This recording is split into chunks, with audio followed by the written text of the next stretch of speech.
तो आ जाओ दोस्तों, गिव मी 1 मिनट, बस 1 मिनट में हम लोग शुरू कर देंगे। फटाफट आ जाओ।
हाँ भाई, तो चलिए आज का सेशन हम अब शुरू करते हैं।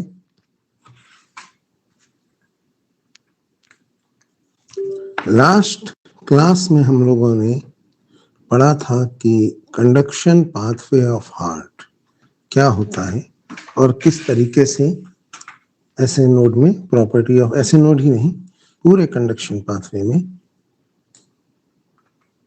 प्रॉपर्टी ऑफ सेल्फ एक्साइटेशन होती है। ठीक है, आज यहीं से हम आगे पढ़ेंगे। अगर आप लोगों को मेरी आवाज ठीक से आ रही है, अगर आप लोगों को मेरी आवाज ठीक से आ रही है तो एक बार थम्स अप कर दें।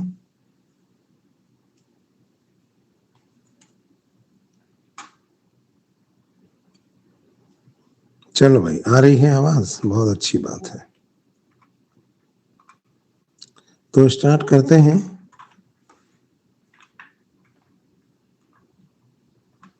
आज हम बात करेंगे कि अगर किसी रीजन की वजह से साइनो ऑरिकुलर नोड, जिसके बारे में हमने लास्ट क्लास में भी बात करी थी, वो अगर फेल हो जाए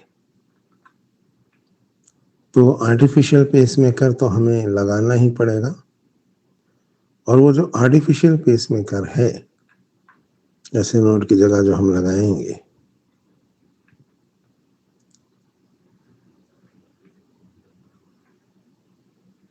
वो कहाँ और कैसे लगाएंगे और वो क्या होता है, इसके बारे में दो बातें हमें जान लेनी चाहिए। चलिए बातें करना बंद कर दें।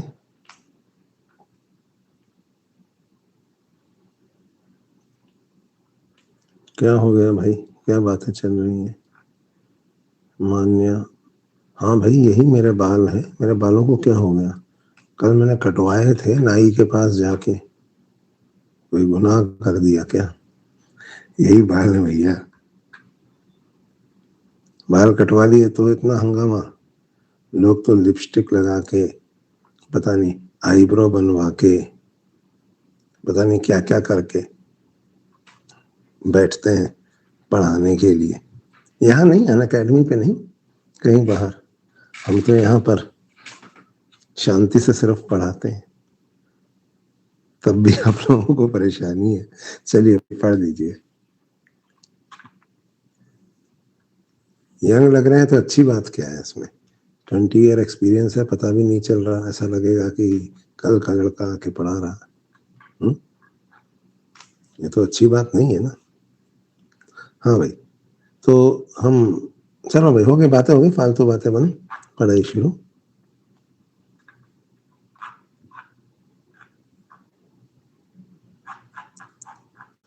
तो जो हम पढ़ रहे थे उस पर आते हैं। देखो क्या होता है कि अगर ये ऐसे नोड फेल हो गया है तो आर्टिफिशियल पेसमेकर हमें लगाना पड़ेगा, और जहाँ ऐसे नोड है वहीं लगाना पड़ेगा, है ना।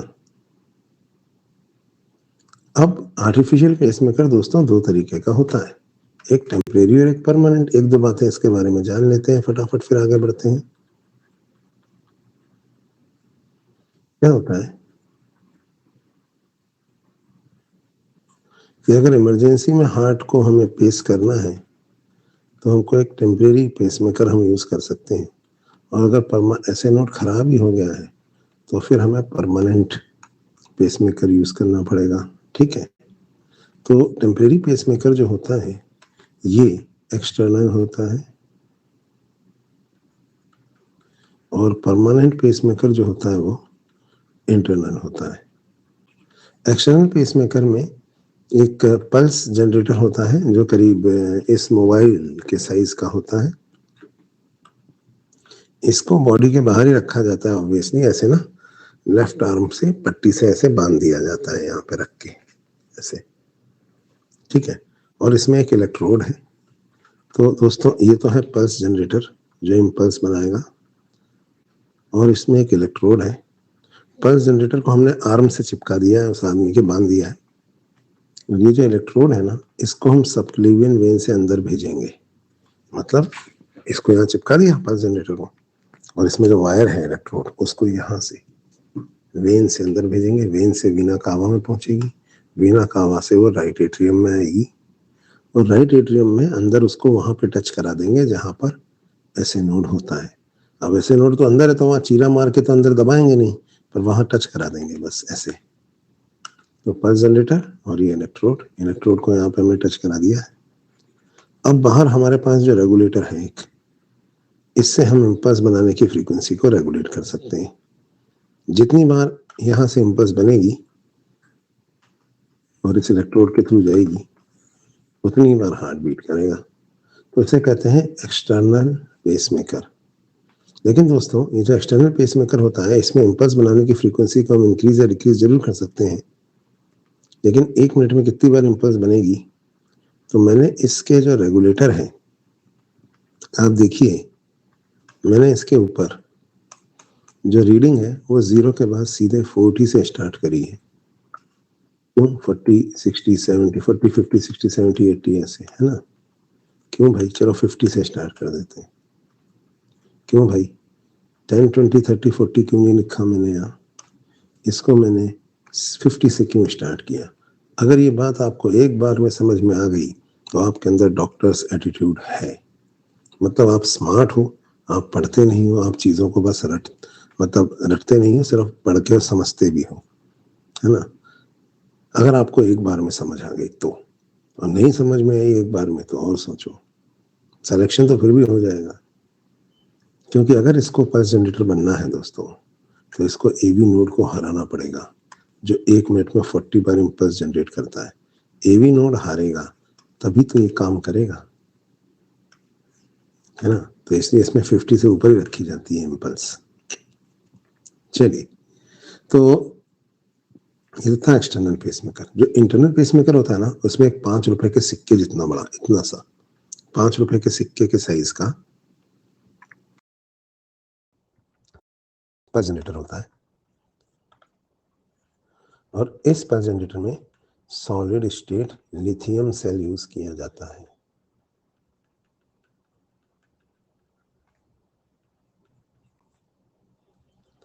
ठीक है, और इसको है ना यहीं बाहर स्किन के नीचे चीरा मार के यहाँ दबा देते हैं, सबक्यूटेनियसली।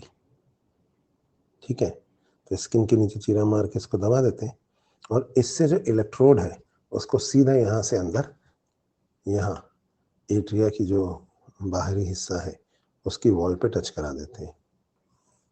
इससे क्या होगा, जितनी बार ये 1 मिनट में इम्पल्स बनाएगा उतनी बार हार्ट बीट करेगा।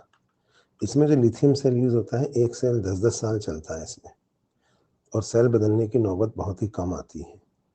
मतलब समझे आप, इसके पेस मेकर लगा है और 10 साल जिंदा रह जाए, यही बड़ी बात। तो ऐसा नहीं है कि इसके सेल को रोज चार्ज करना पड़ता है, अंदर लगा हुआ है, एक चार्जर भी दिया गया है साथ में, रोज उसको चार्ज पे लगा रहे हैं। सोच रहे हैं आज तो लाइट ही नहीं आ रही, आज तो मैं मर जाऊंगा, कैसे चार्ज करूं, बैटरी डाउन है इसकी। तो 10-10 साल चलती है उसकी बैटरी। ठीक है, तो ये था इंटरनल पेसमेकर। लेकिन दोस्तों, जो इंटरनल पेसमेकर होता है, इसमें आप इम्पल्स बनाने की फ्रीक्वेंसी को घटाओगे बढ़ाओगे कैसे? एक्सटर्नल पेसमेकर में तो रेगुलेटर बाहर लगा हुआ है, इंटरनल पेसमेकर में तो अंदर लग गया ना। अब कैसे आप उसको इंक्रीज डिक्रीज करोगे? रिमोट बाहर से ऐसी रेडियो फ्रीक्वेंसी वेव्स भेजेंगे जो उसके इम्पल्स बनाने की फ्रीक्वेंसी के साथ, रिमोट नहीं मिलता है इसके साथ। अब कुछ लोग सोच रहे हैं वाह रिमोट मिलता है पेसमेकर के साथ। रिमोट में सर गूगल कंट्रोल आता है क्या, ताकि सीधा वॉइस सर्च से हम कर दें increase the speed decrease the speed? Smart remote sir, magic remote नहीं। बाहर से डॉक्टर के पास ऐसी अपैरेटस होता है जिससे वो बाहर से रेडियो फ्रीक्वेंसी वेव्स भेज के इसके इम्पल्स बनाने की फ्रीक्वेंसी को इंक्रीज या डिक्रीज कर सकता है, बाहर से आरएफ रेडियो फ्रीक्वेंसी वेव्स भेज के। इसीलिए तो जिन लोगों के पेसमेकर लगा होता है, इंटरनल पेसमेकर, उन्हें ऐसी चीज़ों के पास जाने की मनाही होती है जो strong radio frequency pulse generate करती हैं या मैग्नेटिक फील्ड क्रिएट करती हैं, जैसे microwave, mobile phone, cordless, MRI machine, है ना। इन चीज़ों के पास जाए। आपने देखा नहीं, मोबाइल फ़ोन रखा हुआ होता है, सपोज मोबाइल फ़ोन रखा हुआ है और किसी का फ़ोन आने वाला है या एसएमएस आने वाला है, म्यूज़िक सिस्टम के पास रखा हुआ है, तो म्यूज़िक सिस्टम में पहले ही खर खर खर खर खर खर होने लगती है ना। क्लास में मान लो, ऑफलाइन क्लास में आप सब लोग एक साथ बैठे हुए हैं, किसी के पेसमेकर लगा हुआ है ना। उसके आगे बैठा हुआ लड़का जो है फ़ोन पे एसएमएस खेल रहा है, टेक्सटिंग कर रहा है, तो उसके फ़ोन का इंडिकेटर या उसका मैसेज बाद में आएगा, पहले इसे पता लग जाए, उसने तो साइलेंट कर रखा है, पहले से पता लग जाए अरे किसी का फ़ोन आने वाला है, यहाँ आसपास कोई तो मैसेज कर रहा है। तो इसलिए चीज़ों के पास जाने की मनाही होती है। आगे बढ़ते हैं और हम बात करते हैं रेगुलेशन ऑफ हार्ट रेट की। आज हम जो टॉपिक पढ़ने जा रहे हैं वह हार्ट रेट को इंक्रीज या डिक्रीज कैसे किया जाता है, यानी रेगुलेशन ऑफ हार्ट रेट।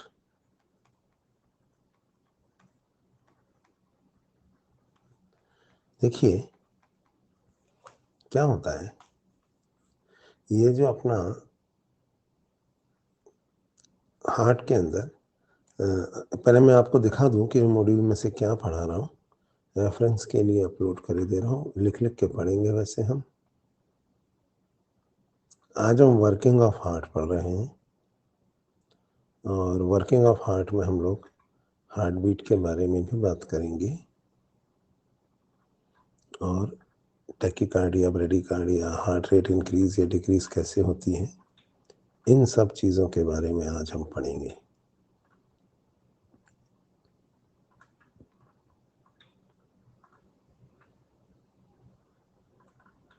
तो जो कुछ भी आज हम पढ़ने वाले हैं उसको मैं यहाँ पर अपलोड कर रहा हूँ। ये मॉड्यूल में सब दिया हुआ है।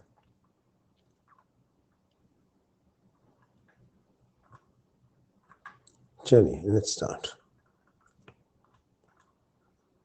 देखो, हार्ट साइज तो मैंने आपको बताया था कि जितना बड़ा जानवर होगा उतना बड़ा उसका हार्ट होगा। ये बात मैंने आपको बताई थी, ठीक है। तो हार्ट साइज के बारे में तो बात सिंपल है, जितना बड़ा जानवर उतना बड़ा हार्ट। लेकिन हार्ट रेट के बारे में बात करें कि वो कितनी बार 1 मिनट में बीट करता है, तो सुनिए, जो वार्म ब्लडेड एनिमल्स होते हैं, और वार्म ब्लडेड एनिमल्स कौन से होते हैं भाइयों? एवीज और मैमल्स, याद रखेंगे। सिर्फ एवीज और मैमल्स ही वार्म ब्लडेड होते हैं। तो जो वार्म ब्लडेड एनिमल्स होते हैं उनके अंदर heart rate is inversely proportional to size. मतलब जितना छोटा जानवर होगा उतनी ज़्यादा उसकी हार्ट रेट होगी। ऐसा क्यों? क्योंकि जो किसी भी एनिमल का बेसल मेटाबॉलिक रेट या बीएमआर होता है, मतलब उसके अंदर चल रहे फिजियोकेमिकल रिएक्शंस की रेट, इसको हम बेसल मेटाबॉलिक रेट या बीएमआर बोलते हैं। तो दोस्तों, जो बीएमआर होता है it is inversely proportional to size.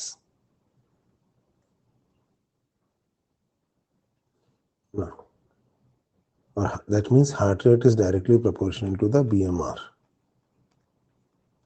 जिस जानवर का बेसल मेटाबॉलिक रेट या बीएमआर जितना ज़्यादा होगा उसकी हार्ट रेट उतनी ही ज़्यादा होगी। तो छोटे जानवर का जो बेसल मेटाबॉलिक रेट या बीएमआर होता है वो ज़्यादा होता है। जैसे हाथी और चूहा, दोनों में किसका बीएमआर ज़्यादा होगा? बताओ। चूहे का, है ना।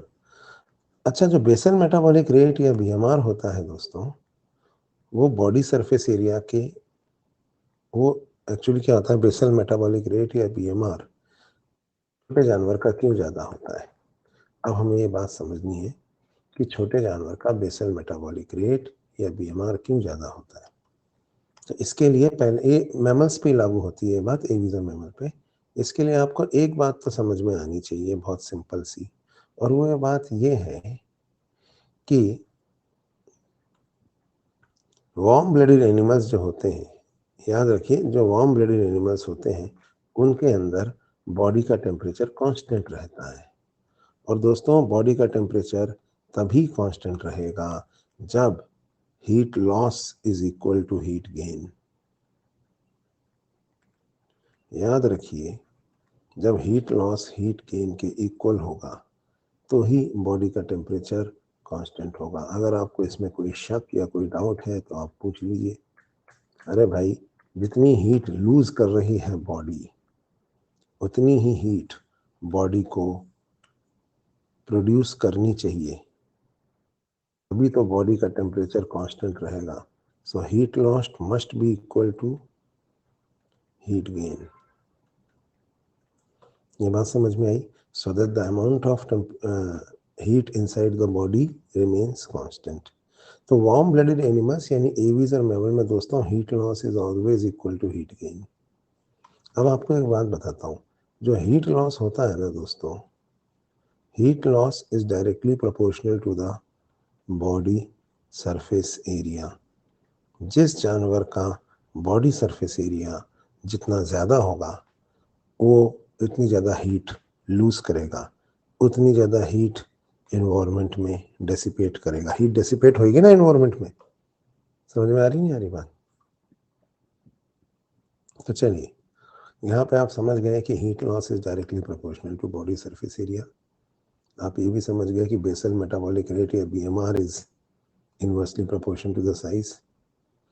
अब आगे समझते हैं।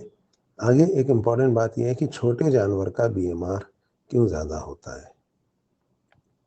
इस बात को समझने के लिए दोस्तों हम दो जानवरों का तुलना करेंगे। एक है चूहा यानी कि रैट, और दूसरा है दोस्तों एलिफेंट यानी कि हाथी। तो जब हम रैट और एलिफेंट की तुलना करते हैं और जब हम रैट से एलिफेंट की तरफ चलते हैं तो यहाँ पर हम दो चीज़ों को कंपेयर करेंगे। पहला है रैट और एलिफेंट का बॉडी सरफेस एरिया, और दूसरा है रैट और एलिफेंट का बॉडी वॉल्यूम।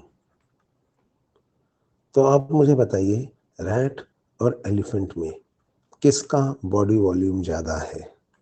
अगर आपको लगता है रैट का ज़्यादा है तो A लगाएं, और आपको लगता है कि एलिफेंट का बॉडी वॉल्यूम ज़्यादा है तो B लगाएं। जल्दी से बताएं किसका बॉडी वॉल्यूम ज़्यादा है?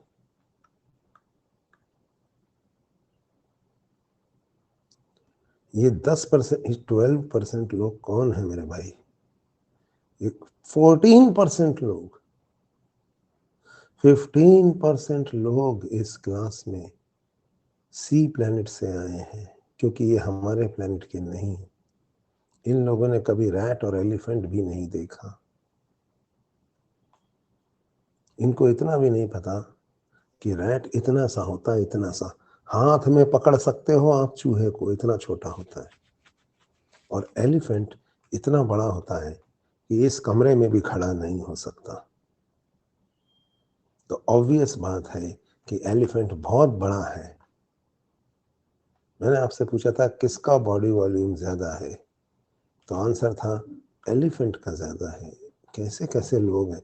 मैंने आपसे कहा था कि मेरी क्लास में दूर दूर से स्टूडेंट्स पढ़ने आते हैं, सिर्फ कोटा से ही नहीं, सिर्फ राजस्थान से ही नहीं, सिर्फ इंडिया से ही नहीं, इंडिया के बाहर से भी, एशिया, पूरी अर्थ, पूरे वर्ल्ड से स्टूडेंट पढ़ने आते हैं, और अर्थ के बाहर से भी, दूसरे प्लेनेट से भी पढ़ने आते हैं। देख लिया ना आप लोगों ने?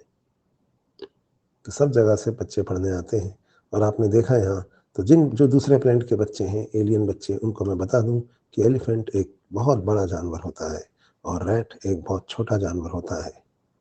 इसलिए एलिफेंट का वॉल्यूम बहुत ज़्यादा है एज कंपेयर टू रैट। चलिए, तो मुद्दे की बात यह है कि जब हम रैट से एलिफेंट की तरफ बढ़ते हैं भाइयों, तो बॉडी का वॉल्यूम इंक्रीज होता है। जब हम रैट से एलिफेंट की तरफ बढ़ते हैं तो बॉडी का वॉल्यूम इंक्रीज होता है, जैसा कि आप देख रहे हैं। ठीक है, अब बात करते हैं दूसरी चीज की। दूसरी चीज है दोस्तों बॉडी का सरफेस एरिया। आपको क्या लगता है रैट और एलिफेंट में किसकी बॉडी का सरफेस एरिया ज्यादा है? रैट का या एलिफेंट का? आप मुझे पोल में बता सकते हैं कि किसकी बॉडी का सरफेस एरिया ज्यादा है, रैट का या एलिफेंट का? अभी भी 12% गधे 14% हो गए हैं। अभी कॉन्स्टेंटली 13% गधे अभी भी ये सोच रहे हैं कि रैट की बॉडी का सरफेस एरिया ज्यादा होता है। अरे बेवकूफो, रैट तो इतना सा होता है, कितना सा सरफेस एरिया होगा उसकी बॉडी का?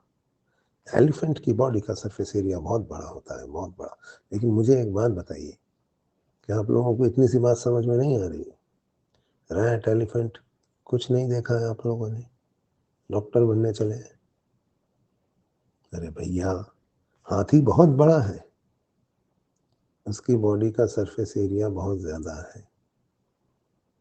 भैया इंसान देखे आप लोगों ने? मुझे देख लो, हम लोग ऐसे दिखते हैं इस प्लेनेट पे, तो आपको हाँ भैया, ठीक है। तो बॉडी का सरफेस एरिया भी दोस्तों ऑब्वियस बात है कि एलिफेंट का ही ज़्यादा है।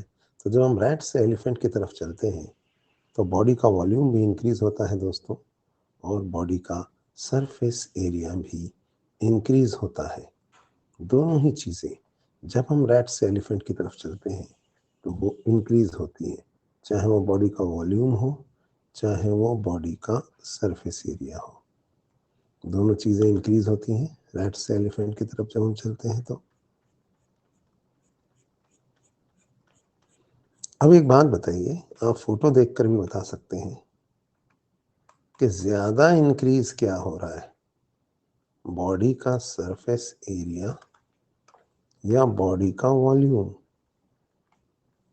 ज़्यादा इंक्रीज क्या हो रहा है? वॉल्यूम ज़्यादा इंक्रीज हो रहा है as compare to surface area. Photo में भी दिख रहा है आपको, है ना? तो बॉडी का सरफेस एरिया और वॉल्यूम दोनों इंक्रीज होते हैं, लेकिन बॉडी वॉल्यूम जो है वो ज़्यादा इंक्रीज हो रहा है। तो अगर मैं दोस्तों एक रेशो निकालूं,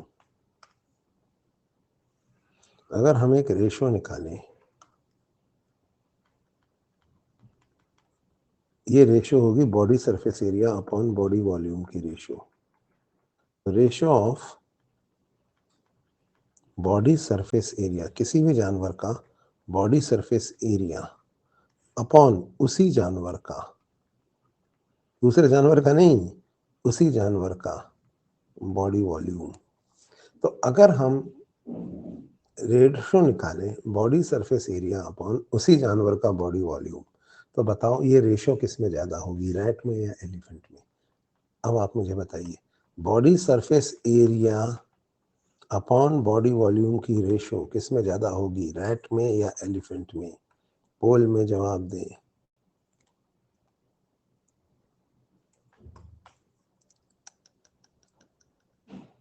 %13 बेवकूफ़, अभी 18% हो गए। इनको अभी भी नहीं समझ में आ रहा।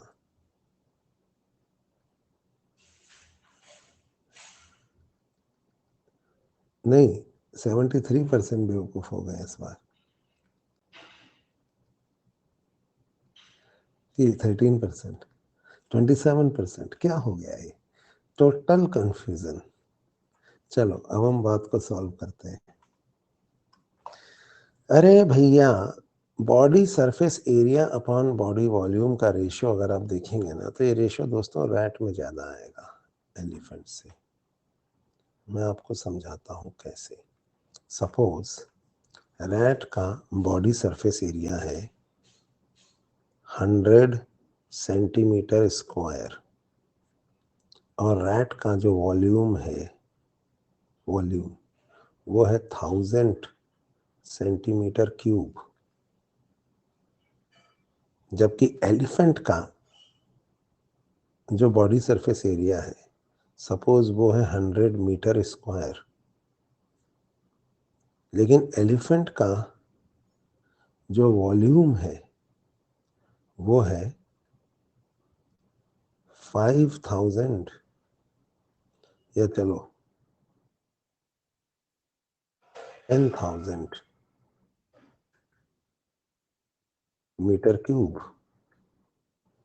तो रेशियो निकाल रहे, ऐसे लिए मैंने, आर्बिट्रेरी रैंडम वैल्यूज है, तब आप निकालिए। ये रेशियो कितनी आई? ये रेशियो आई 0.1, और इधर वाली कितनी आई? 0.01। अरे नहीं आ रहा क्या समझ में? रैट का ज्यादा हो गया ना। तो body surface area upon body volume की रेशियो अगर हम निकालें तो ये रेशियो ना रैट में ज्यादा आती है। मैं आपको पढ़ाना चाह रहा हूँ कि छोटे जानवर का बीएमआर क्यों ज्यादा होता है। ये सब इकोलॉजी में पढ़ाया जाता है, लेकिन इकोलॉजी में अगर आप ये नहीं पढ़ेंगे तो मैं यहाँ पढ़ा देता हूँ आपको, है ना? तो जो body surface area upon body volume का रेशियो है, ये रेशियो रैट का एलिफेंट से ज्यादा होगा। ये तो एज्यूम की हुई वैल्यूज है समझाने के लिए। कितने लोगों को समझ में आया? समझ में आया तो ही पोल में ट्रू बोलें, और नहीं समझ में आया तो फॉल्स। रेशो की बात हो रही है, उसी जानवर का बॉडी सरफेस एरिया अपन उसी जानवर का वॉल्यूम। चलिए आगे बढ़ते हैं। अब सुनिए अगली बात, जो हीट लॉस होता है, मैंने आपसे कहा था heat loss is equal to heat gain. तो दोस्तों जो हीट लॉस होता है, heat loss is directly proportional to the body surface area, ये भी मैंने आपको बताया था, ये लिखा हुआ है, पहले से लिखा हुआ है ना। तो अब आप मुझे बताइए, रैट और एलिफेंट में heat loss is directly proportional to the body surface area. तो हीट लॉस किस में ज्यादा होता है, रैट में या एलिफेंट में? हीट लॉस पूछ रहा हूं मैं आपसे, which is directly proportional to the body surface area. तो हीट लॉस किस में ज्यादा होगा, रैट में या एलिफेंट में? Heat loss which is directly proportional to the body surface area, elephant में, क्योंकि एलिफेंट का बॉडी सरफेस एरिया ज्यादा है। फिर कुछ लोगों ने गलत कर दिया, अरे भैया किसका बॉडी सरफेस एरिया ज्यादा है, एलिफेंट का। तो हीट लॉस किस में ज्यादा होता है, एलिफेंट में। तो बताइए हीट गेन किसको ज्यादा करना है, रैट को या एलिफेंट को? हीट गेन, क्योंकि दोनों ही वार्म ब्लडेड एनिमल्स हैं, हीट गेन किसको ज्यादा करना है, रैट को या एलिफेंट को? अरे यार एलिफेंट को ही करना है, इतना क्यों कंफ्यूज हो रहे हो, क्या कमाल के बच्चे हैं। चलिए, तो हीट गेन एलिफेंट को ही करना ज्यादा, लेकिन एक चीज होती है दोस्तों, relative heat loss. Relative heat loss क्या होता है वो भी मैं आपको बताता हूं। अपनी हैसियत से बढ़ के हीट लूज करना। इसको समझाने के लिए मैं दो एग्जांपल लेता हूं, पर्सन ए और पर्सन बी। पर्सन ए जो है वो गरीब आदमी है, वो 5000 पर मंथ कमाता है, ठीक है। पर्सन बी अमीर आदमी है, वो 5 लाख पर मंथ कमाता है, ठीक है। दोनों ने लोन पर गाड़ी खरीदी। 5000 पर मंथ कमाने वाले ने 50,000 रुपए की मोटरसाइकिल खरीदी, जबकि 5 लाख रुपीज पर मंथ कमाने वाले ने 1 लाख रुपए की टाटा नैनो खरीदी। अभी मेरे को बताओ किसने खर्चा ज्यादा किया, ए ने या बी ने? किसने खर्चा ज्यादा किया?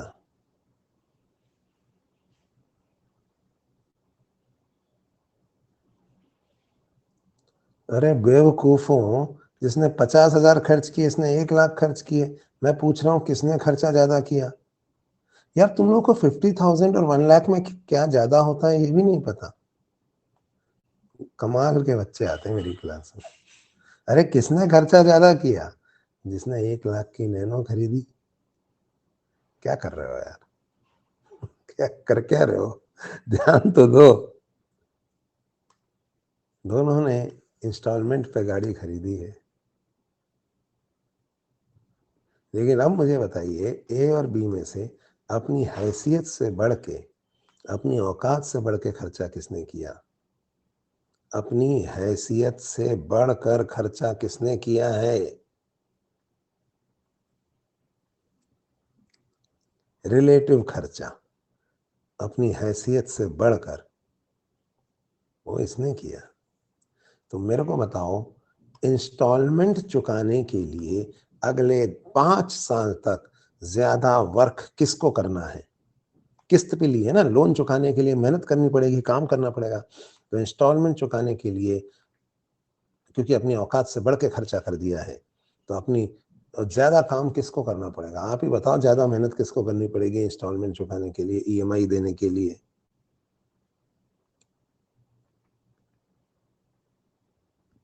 ए को। अब सबको समझ में आ गया। तो ज्यादा मेहनत ए को करनी पड़ेगी ना, 1% को अभी भी समझ में नहीं आया। तो ज्यादा मेहनत तो ए को करनी पड़ेगी ना। तो भैया रिलेटिव हीट लॉस जो है ना, अपनी औकात से बढ़ के खर्चा कर रहा है चूहा। वो रैट में ज्यादा है एलिफेंट से। पता है क्यों? एलिफेंट का बॉडी वॉल्यूम खूब सारा है, लेकिन बॉडी सरफेस एरिया कुछ नहीं है बॉडी वॉल्यूम के कंपैरिजन में। बट चूहे का बॉडी सरफेस एरिया अच्छा खासा है, पर बॉडी वॉल्यूम इतना नहीं है। तो होगा क्या? चूहा अपनी हैसियत से बढ़ के खर्चा कर रहा है, क्योंकि जो रेशो होती है body surface area upon body volume की, वो रैट की एलिफेंट से ज्यादा है।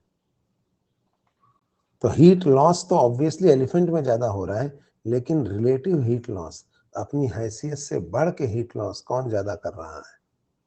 वो रैट ज्यादा कर रहा है।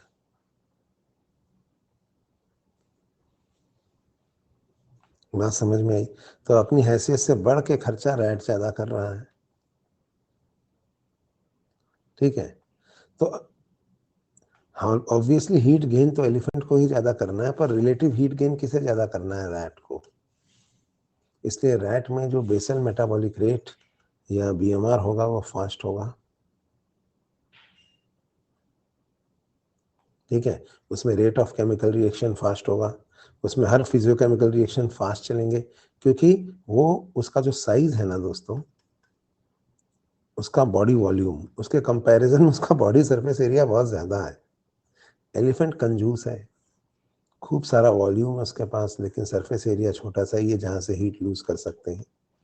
रैट की वॉल्यूम कम है, लेकिन उस हिसाब से उसका सरफेस एरिया ज़्यादा है।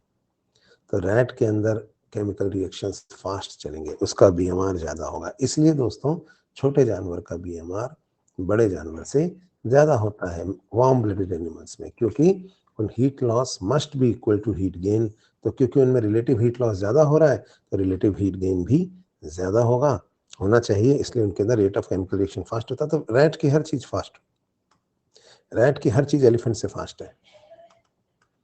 Heart rate, breathing rate, movement, है ना, बेसल मेटाबॉलिक रेट है BMR, reproduction rate, ageing rate. जल्दी पैदा होते हैं, गेस्टेशन पीरियड छोटा है। ज्यादा पैदा होते हैं, एलिफेंट का तो गेस्टेशन पीरियड ही 2 साल का है।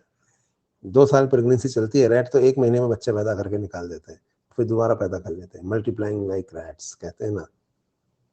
ज्यादा बच्चे पैदा करते हैं, जल्दी बच्चे पैदा करते हैं, फास्ट ब्रीथ करते हैं, हार्ट रेट फास्ट है, जल्दी मर जाते हैं।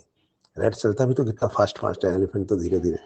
तो होता क्या है, रैट की हर चीज की स्पीड तेज है। ज्यादा बच्चे पैदा करेंगे, जल्दी पैदा करेंगे, जल्दी मर भी जाएंगे।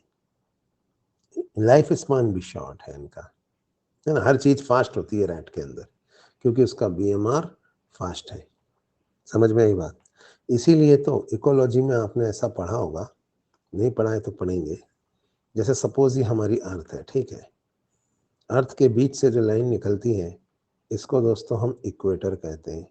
फिर इधर आपको पता होगा ये नॉर्थ पोल है सपोज, और इस तरफ ये साउथ पोल है। तो अगर हम मैमल्स की बात करें ना, तो जो लार्ज साइज मैमल्स होते हैं ना, वो पोल्स के पास ज्यादा होते हैं। और जैसे जैसे हम पोल से इक्वेटर की तरफ चलते हैं, मैमल्स का साइज छोटा होता जाता है। ऐसा आपने पढ़ा है कि नहीं? छोटे मैमल्स की डाइवर्सिटी इक्वेटर पे ज्यादा है, जबकि लार्ज साइज मैमल्स की डाइवर्सिटी पोल पे ज्यादा है। क्यों? आप ही बताइए मुझे, ठंडक कहाँ ज्यादा है? पोल्स ज्यादा ठंडे होते हैं या इक्वेटर ज्यादा ठंडा होता है? सबको पता है कि पोल्स ज्यादा ठंडे हैं। और पता है पोल्स पे तो आधा आधा साल तो सनलाइट भी नहीं गिरती है, ये ठंडे हैं। तो होता क्या है, कंजूस जानवर, बड़े साइज के मैमल्स यहाँ सरवाइव कर सकते हैं। क्यों? क्योंकि उनका बॉडी सरफेस एरिया उनकी बॉडी के वॉल्यूम के कंपैरिजन में बहुत कम है, तो वो यहाँ सरवाइव कर जाते हैं, क्योंकि वो कंजूस हैं। छोटे साइज के मैमल्स पोल पर क्यों नहीं सरवाइव कर पाते? क्योंकि वो तो बहुत खर्चीले जानवर है, बॉडी वॉल्यूम कुछ है नहीं, बॉडी सरफेस एरिया उनका बहुत ज्यादा है, तो वो यहाँ खूब हीट लूज कर देते हैं। तो ठंडक में वो सर्वाइव नहीं कर पाते। लेकिन जैसे जैसे हम इक्वेटर पे आते हैं, सोलर रेडिएशंस जो बाहर से गिर रहे हैं, उनकी वजह से इनको हीट गेन में मदद मिल रही है। तो अगर हीट लॉस इसलिए अगर यहाँ ज़्यादा हो भी रहा है, तो हीट गेन में जो गर्मी बाहर से इन्हें मिल रही है वो हेल्प कर रही है। इसलिए जो स्मॉल साइज मैमल्स होते हैं वो उनकी डाइवर्सिटी इक्वेटर्स पे ज़्यादा होती है, जबकि लार्ज साइज मैमल्स की डाइवर्सिटी जो है वो पोल्स पे ज़्यादा होती है।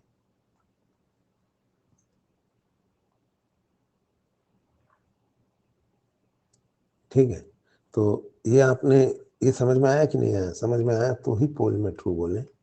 आपको वैसे इकोलॉजी में पढ़ाया जाएगा ये।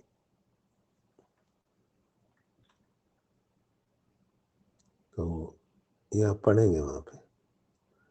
मैंने तो सारे टॉपिक्स पढ़ा रखे हैं इसलिए मुझे पता है। इनफैक्ट पूरी बायो पढ़ा रखी है मैंने। मैं कोटा के जो सबसे बड़े इंस्टीट्यूट हैं, जब मैं उसमें पढ़ाता था, तो वहाँ क्या होता है कि टॉपिक के टीचर्स होते हैं। हर टीचर को 2-2 टॉपिक दिए जाते हैं कि बस आप ये टॉपिक तैयार कर लो, आप ये टॉपिक तैयार कर लो। सर्कुलेटरी सिस्टम कोई और पढ़ा रहा है, तो रेस्पिरेटरी सिस्टम कोई और पढ़ा रहा है, तो रिप्रोडक्टिव कोई और पढ़ा रहा है। तो हुआ ये कि मेरे वहाँ पे ना हर साल मेरे टॉपिक बदल दिए जाते थे, क्योंकि जो टॉपिक मैं पढ़ाता था उसमें एक फीडबैक लेते थे, तो वो सबसे हाईएस्ट आता था मेरा। अच्छा फीडबैक आता था। बच्चों को लगता था वाह क्या पढ़ाया। तो ऐसा जो भी लगता था उसकी वजह से उनको डर लगने लगता था, अरे यार ये टॉपिक ये तो इतना पॉपुलर हो रहा है, कहीं अपना कोचिंग ना खोल ले। तो हर साल मेरे टॉपिक बदल देते थे कि अभी नया टॉपिक पढ़ाएगा तो एक बार में थोड़ी इतना अच्छा पढ़ा पाएगा, 3-4 साल 5 साल बाद अच्छा पढ़ाएगा ना। तो हर साल कभी आप फिजियोलॉजी पढ़ाओ, कभी आप रिप्रोडक्शन पढ़ाओ, कभी आप जेनेटिक्स पढ़ाओ, कभी आप इकोलॉजी पढ़ाओ, हर साल मेरे टॉपिक बदल देते थे। तो उससे क्या हुआ कि मेरी पूरी बायो तैयार हो गई। वहाँ पे एक भी टीचर ऐसा नहीं है जो पूरी बायो पढ़ा सके। टॉपिकों के टीचर होते हैं बस, और दिखाते हैं जैसे हम बहुत बड़े टीचर हैं। आते 2 टॉपिक के अलावा कुछ आता नहीं उनको। वहाँ ऐसा इसलिए किया जाता है ताकि वो कभी बाहर जाके अपनी कोचिंग ना खोल लें। जब 2 टॉपिक के अलावा कुछ आता ही नहीं तो वो क्या पढ़ाएँगे? इसलिए उनको कोई और लेगा भी नहीं। तो लेकिन मेरे को ये फ़ायदा हुआ कि मेरे टॉपिक बदल दिए जाते थे तो मेरे पूरा बायो तैयार हो गया। तो कहते हैं ना, उन्होंने समुंदर में हमें धकेला डुबोने के लिए, उन्होंने समुंदर में हमें धक्का दिया डुबोने के लिए, अंजाम ये निकला कि हम तैराक बन गए। उनको तैरना नहीं आता था सीख एनीवेज़, तो उनका इंटेंशन कुछ और था, हमने उसका कुछ और बेनिफिट उठाया। तो आगे बढ़ते हैं। तो आप में काबिलियत है तो दोस्तों आपको कोई डुबो नहीं सकता, याद रखिए। जब आपने जब मैंने वो कोचिंग छोड़ा तो कहा गया नहीं चलोगे, इस कोचिंग के बाहर कोई टीचर नहीं चलता, यहाँ पे सब ऐसे ही टीचर हैं, हम लोग इन्हें चला रहे हैं, कोचिंग इन्हें चला रही है, ये टीचर फ्लॉप हो जाएंगे बाहर जाते ही। हुए भी उनके सारे टीचर फ्लॉप, मैं तो नहीं हुआ, मैं तो और बढ़ गया। क्योंकि आप में अगर काबिलियत है तो आप अच्छा कर सकते हैं, आपको किसी ऑर्गेनाइजेशन या इंस्टीट्यूशन की ज़रूरत नहीं है।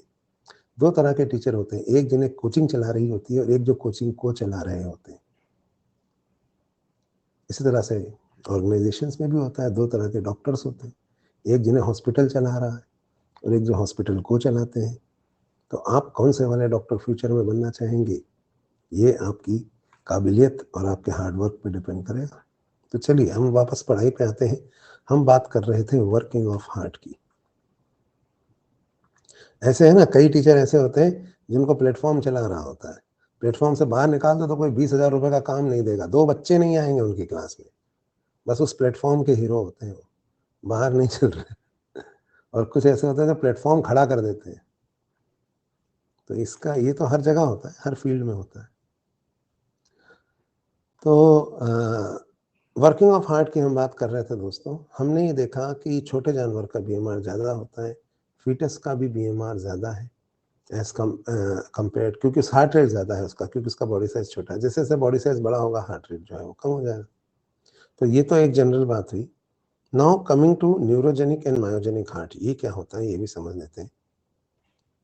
पहले जो लोअर एनिमल्स आए दोस्तों, अब यहाँ पे स्पामिंग मत करो। देखो मेरे को ना यहाँ पे उतना समय नहीं मिल पाता कि मैं सारी टॉपिक्स पढ़ा पाऊँ।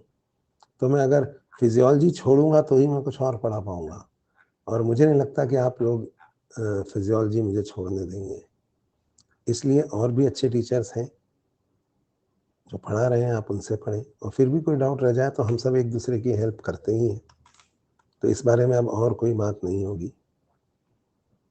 अब आप यहाँ पे ध्यान दीजिए जो हम पढ़ रहे हैं उस पर। तो जैसा मैं यहाँ पे बता रहा था कि देखो, जो अच्छे टीचर्स नहीं होते उनके साथ मैं पढ़ाता ही नहीं हूँ।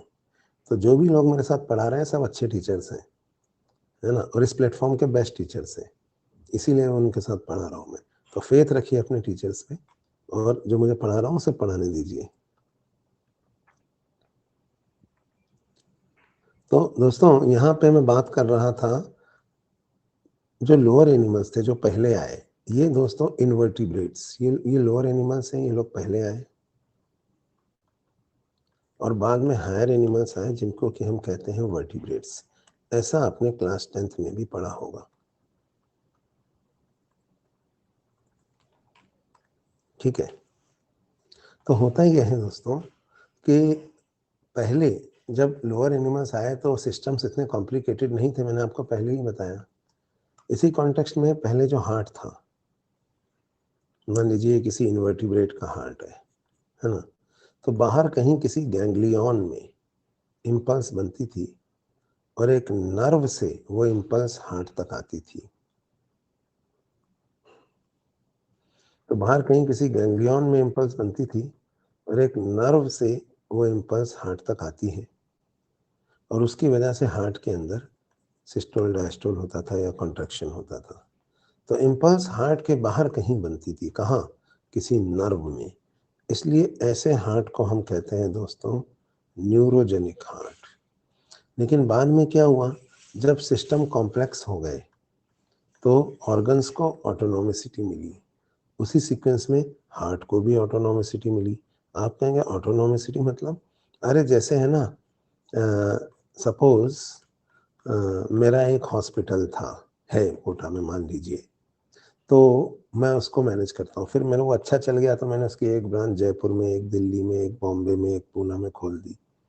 अब अगर मैं कोटा में ही बैठ के उन ब्रांचेस को मैनेज करूँगा तो वहाँ से आदेश मेरे पास आएगा, फिर मैं उसको एग्जीक्यूट करूँगा, फिर वो वापस जाएगा।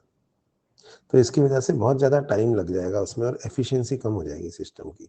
तो मैंने क्या किया, मैंने ऑटोनोमिसिटी दे दी अपने सब सेंटर्स पे, अपने परिवार वालों को या अपने जान भरोसेमंद लोगों को बिठा दिया और उनको कहा कि आप वहीं के वहीं डिसीजन ले लो और एग्जीक्यूट कर दो, मैं इंटरफेयर नहीं करूँगा। लेकिन जब मैं इंटरफेयर करूँगा तो जो मैं चाहूँगा वो होगा, ठीक है। तो ऑटोनोमिसिटी देना इसी को कहते हैं कि उनको वहीं के वहीं डिसीजन ले ले। तो ये कहलाता है डिसेंट्रलाइजेशन ऑफ पावर।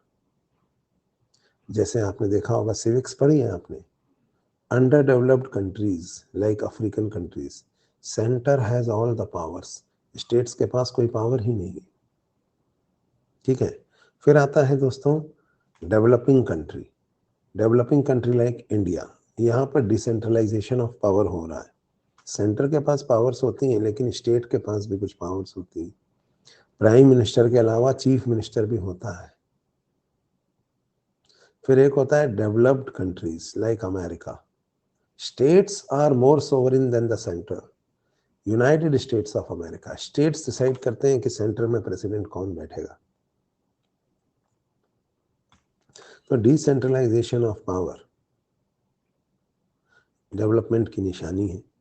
इसी तरीके से जब इवोल्यूशन हुआ और एनिमल्स ज़्यादा कॉम्प्लेक्स हुए तो हार्ट को भी ऑटोनोमिसिटी दी गई कि तुम अपना इम्पल्स खुद बनाओ। तो हार्ट में खुद में सेंट्रल डिसेंट्रलाइजेशन ऑफ पावर की वजह से ऑटो एक्साइटेशन की प्रॉपर्टी आई और वो अपना इम्पल्स खुद बनाने लग गया, ऐसे नोड वगैरह, आत्मनिर्भर बन गया। तो ऐसे नोड नर्व है या मसल है, आप मुझे बताइए। नर्व जैसा मसल फाइबर है।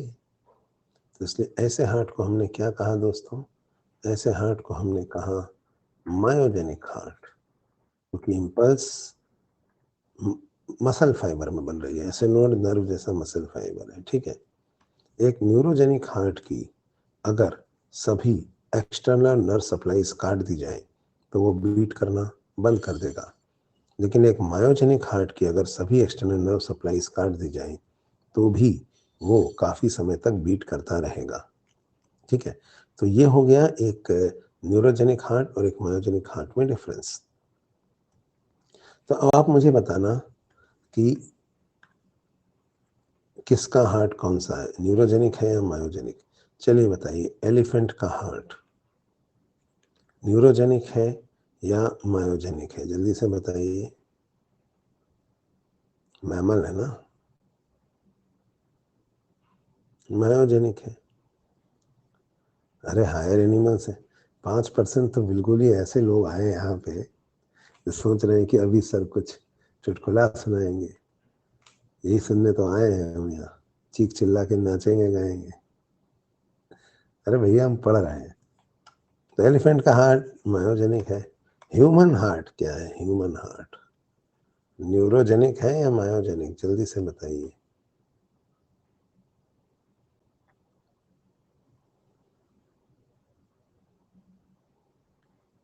भैया ह्यूमन हार्ट जो है वो भी तो मायोजेनिक ही होगा। क्या कर रहे हो, 4%। अच्छा बताओ मुझे, रैबिट का हार्ट क्या है, न्यूरोजेनिक या मायोजेनिक। ऊपर लिखा हुआ है इनवर्टिब्रेट वर्टिब्रेट सब। रैबिट का हार्ट क्या है, न्यूरोजेनिक या मायोजेनिक।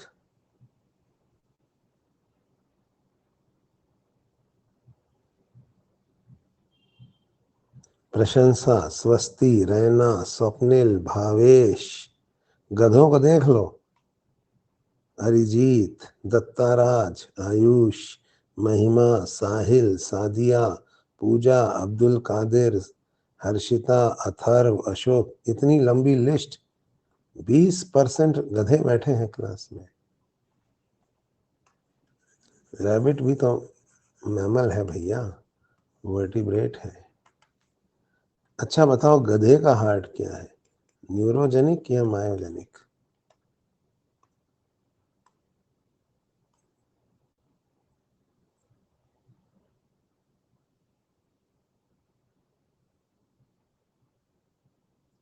'प्रिया सिंह, सनी, करण सिंह, हार्दिक, सोम सुभ्रा, आयुषी।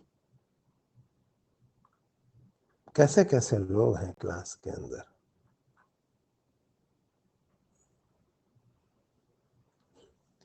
अरे ये सब का हार्ट जो है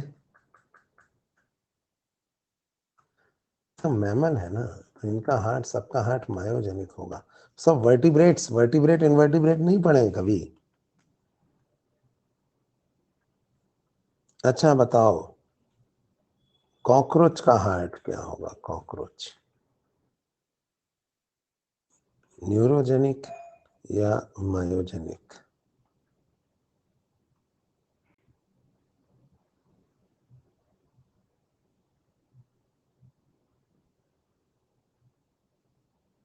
8% इसमें भी गलत कर रहे हैं।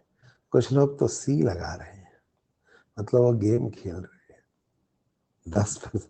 अरे कॉकरोच इन्वर्टिब्रेट है भैया, और जो इन्वर्टिब्रेट होता है उसका हार्ट न्यूरोजेनिक होता है, इतना भी नहीं पता। अभी तो बताया, कॉकरोच कीड़ा मकोड़ा है, इंसेक्ट है, इन्वर्टिब्रेट है। फ्रॉग का हार्ट क्या है, न्यूरोजेनिक या मायोजेनिक।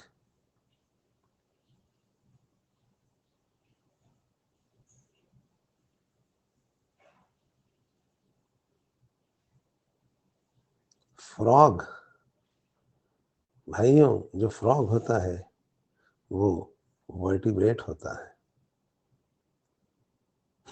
इनवर्टिब्रेट में आर्थ्रोपोडा, एकाइनोडर्मेटा तक ही तो आते हैं। कुछ नहीं पढ़ा क्या तुम लोगों ने 10th में।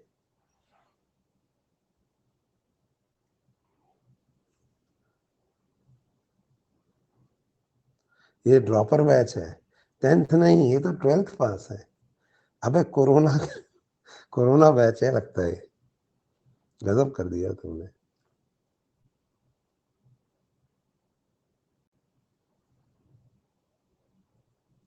भैया ऊपर लिखा हुआ है वर्टिब्रेट कौन है, इनवर्टिब्रेट कौन है।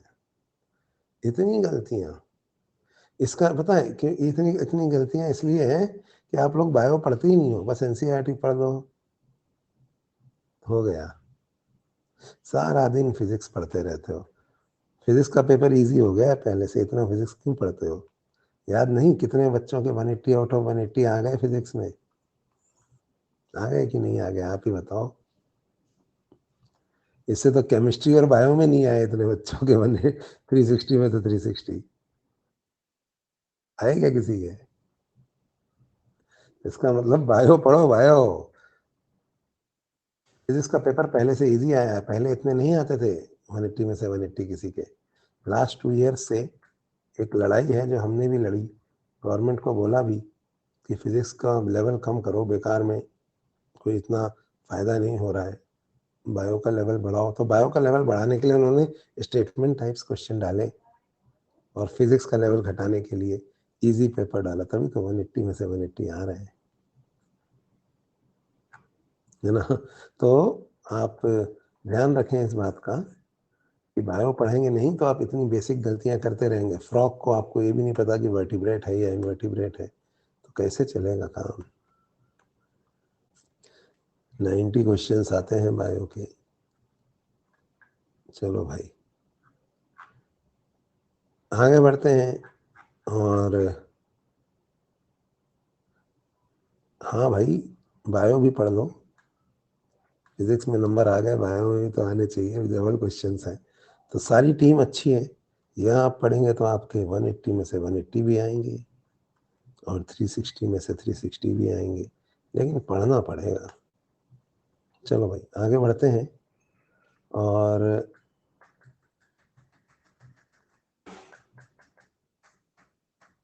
क्योंकि जिंदगी में काम तो यही आएगा। आगे बढ़ते हैं और हम जो पढ़ रहे थे उसी को आगे बढ़ाते हैं। चलो चलो चलो, बातें बंद करो। हमने यहाँ पे इन्वर्टिब्रेट और वर्टिब्रेट हार्ट देखे, न्यूरोजेनिक और मायोजेनिक हार्ट्स के बारे में समझा, ठीक है। और न्यूरोजेनिक हार्ट क्या होता है ये भी समझा, मायोजेनिक हार्ट क्या होता है ये भी हमने यहाँ पर समझ लिया है।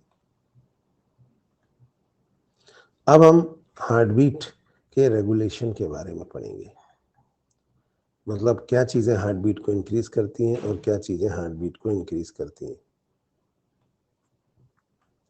अरे भैया बातें बंद कर दो यहाँ पे, सब्जेक्ट तो चारों ही रहेंगे, फिजिक्स केमिस्ट्री बॉटनी और जूलॉजी, कोई सब्जेक्ट हटेगा नहीं। तो पढ़ लें, यहाँ पर पढ़ लें। आइए रेगुलेशन ऑफ हार्ट बीट पढ़ते हैं। देखिए क्या होता है, दो तरह का रेगुलेशन है हार्ट बीट का, न्यूरोजेनिक कंट्रोल और मायोजेनिक। आपको पता है, सॉरी, दो तरह का कंट्रोल है हार्ट बीट का जो मैं यहाँ पढ़ाने जा रहा हूँ। मुझे समझ में नहीं आ रहा है कुछ बच्चे यहाँ पे क्या बातें कर रहे हैं। पढ़ लो भैया,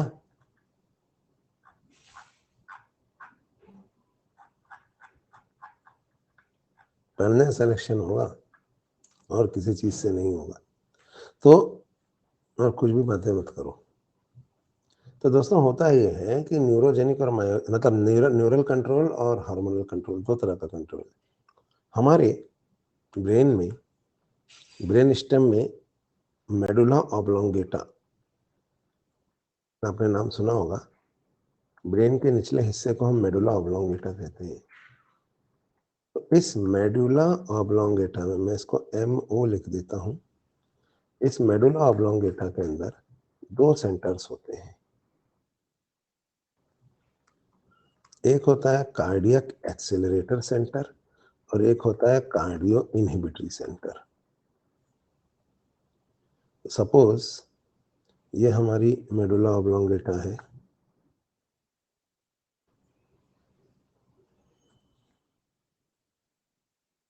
तो यहाँ पे दो सेंटर्स हैं। एक है कार्डियक एक्सेलरेटर सेंटर जो हार्ट रेट को इंक्रीज करने का काम करता है, और एक है कार्डियो इनहिबिटरी सेंटर जो हार्ट रेट को डिक्रीज करने का काम करता है, ठीक है। तो होता क्या है, कार्डियक एक्सेलरेटर सेंटर से एक नर्व ऐसे नोड तक जाती है, इस नर्व को हम कहते हैं एक्सेलरेटर नर्व। एक्सेलरेटर नर्व जो होती है, जो कार्डियक एक्सेलरेटर सेंटर से ऐसे नोड तक जाती है, ये सिंपैथेटिक नर्वस सिस्टम का हिस्सा है और ये ऐसे नोड को स्टिमुलेट करती है कि तुम अपनी इम्पल्स बनाने की फ्रीक्वेंसी को बढ़ाओ, इंक्रीज करो। नॉर्मली ऐसे नोड कितनी बार इम्पल्स बनाता है 1 मिनट में? 72 टाइम्स। ठीक है, ये इसको इंक्रीज करने के लिए इम्पल्स आती है। ये सिंपैथेटिक नर्वस सिस्टम है। दरअसल नर्वस कंट्रोल जो होता है, पहले हम इसको पढ़ते हैं, फिर हार्मोनल पढ़ेंगे, फिर देखेंगे कि दोनों असल में मिल के काम करते हैं। तो नर्वस कंट्रोल के दो हिस्से हैं दोस्तों, सिंपैथेटिक और ऑटोनॉमिक नर्वस सिस्टम के कंट्रोल में है ये मामला। तो ऑटोनॉमिक नर्वस सिस्टम के दो हिस्से होते हैं, सिंपैथेटिक और पैरासिम्पैथेटिक। ऑटोनॉमिक नर्वस सिस्टम दरअसल इनवॉलेंटरी ऑर्गन्स को कंट्रोल करता है। तो सिंपैथेटिक जो होता है वो जनरली चीज़ों को इंक्रीज करता है, पैरासिम्पैथेटिक जनरली चीज़ों को डिक्रीज करता है। कुछ चीज़ों में उल्टा भी होता है, जहाँ सिंपैथेटिक डिक्रीज करता है और पैरासिम्पैथेटिक इंक्रीज करता है, जैसे इंटेस्टाइन की पेरिस्टालसिस वगैरह, है ना। पर हमारे केस में सिंपैथेटिक इंक्रीज करेगा, पैरासिम्पैथेटिक डिक्रीज करेगा। तो दोस्तों, जो सिंपैथेटिक होता है नर्वस सिस्टम, वो हार्ट रेट को इंक्रीज करना चाहता है, लेकिन parasympathetic nervous system heart rate को डिक्रीज करना चाहता है। सिंपैथेटिक नर्वस सिस्टम का हिस्सा है एक्सेलरेटर नर्व, जो ऐसे नोड पर जाती है और इसको स्टिमुलेट करती है कि तुम अपने इम्पल्स बनाने की फ्रीक्वेंसी को इंक्रीज करो और हार्ट रेट को बढ़ाओ। पैरासिम्पैथेटिक नर्वस सिस्टम का हिस्सा होती है vagus nerve. 10th cranial nerve vagus जो होती है, सबसे लंबी क्रेनियल नर्व यही होती है हमारी बॉडी की। ये हमारे शरीर में अलग अलग जगह जाती है ना। वैगाबॉन्ड, बंजारा, इसलिए वेगस सबसे लंबी है, भटकती रहती है इधर उधर। इसकी एक ब्रांच हार्ट में जाती है, जो हार्ट रेट को डिक्रीज करती है। इसकी एक ब्रांच इंटेस्टाइन में जाती है और इंटेस्टाइन में जाके पेरिस्टालसिस को इंक्रीज करती है। ठीक है, इसकी एक ब्रांच स्फिंक्टर्स को ढीला करती है, यूरिनरी स्फिंक्टर या एनल स्फिंक्टर होते हैं ना, उनको ढीला करती है। तो वेगस की कार्डियक ब्रांच के बारे में हम बात करते हैं, ये हार्ट में आती है और हार्ट रेट को डिक्रीज करती है। तो दोस्तों, जो कार्डियक ब्रांच ऑफ वेगस है,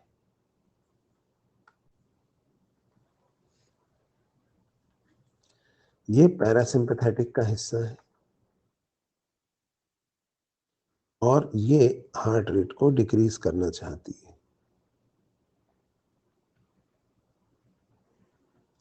तो cardiac branch of vagus is a part of parasympathetic nervous system. तो इंक्रीज करना हार्ट रेट को, ये इंक्रीज करना चाहती है, डिक्रीज करना चाहती है। जनरली क्या होता है, दोनों है ना एक साथ काम कर रही होती हैं।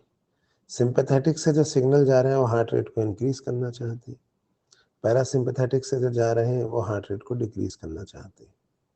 जैसे सपोज इधर से +100 सिग्नल जा रहे हैं, तो इधर से -100 सिग्नल जा रहे हैं, तो रिजल्टेंट क्या होगा बताइए दोनों का? 0। तो ऐसे नोड अपने हिसाब से 72 बार बीट करता रहता है, क्योंकि दोनों सिग्नल्स एक दूसरे को डिस्ट्रॉय कर रहे हैं, डिस्ट्रक्टिव इंटरफेरेंस। तो हार्ट रेट पे कोई असर नहीं पड़ता। ठीक, अब सुनिए, जब हम एक्सरसाइज करते हैं तो क्या होता है? तो दोस्तों, जब हम एक्सरसाइज करते हैं उस वक्त हमारे ब्लड में O2 कम होती है और CO2 इंक्रीज होने लगती है। ऐसा जो ब्लड है जिसमें कि CO2 ज्यादा हो रही है, ये कार्डियक एक्सेलरेटर सेंटर को ड्यूरिंग एक्सरसाइज, जब हमारे ब्लड में CO2 ज्यादा हो जाती है, तो ऐसा ब्लड कार्डियक एक्सेलरेटर सेंटर को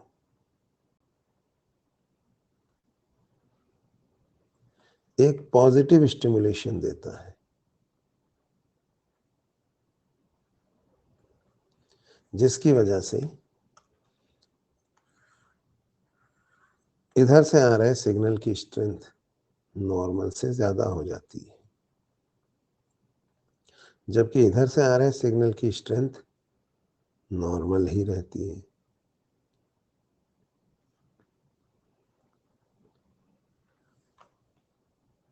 ठीक है, तो मान लीजिए इधर से 110 सिग्नल्स आ रहे हैं,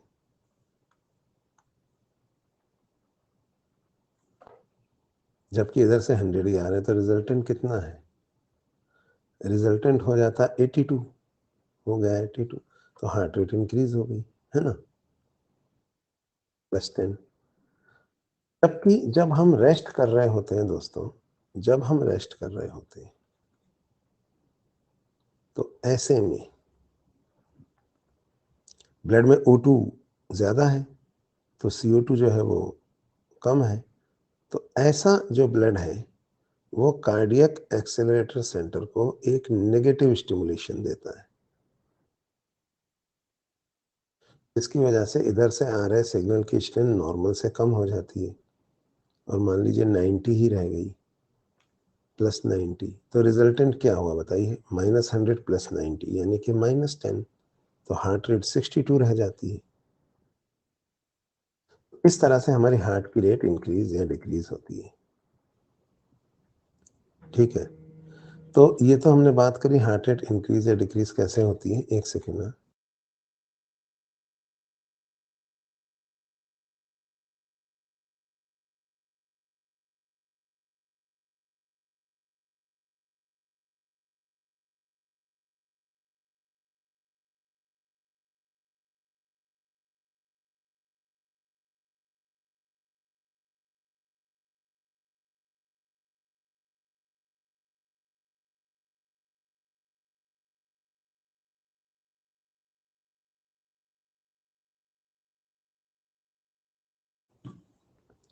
चलो, तो क्या होता है कि इस तरह से हार्ट रेट इंक्रीज डिक्रीज होती है।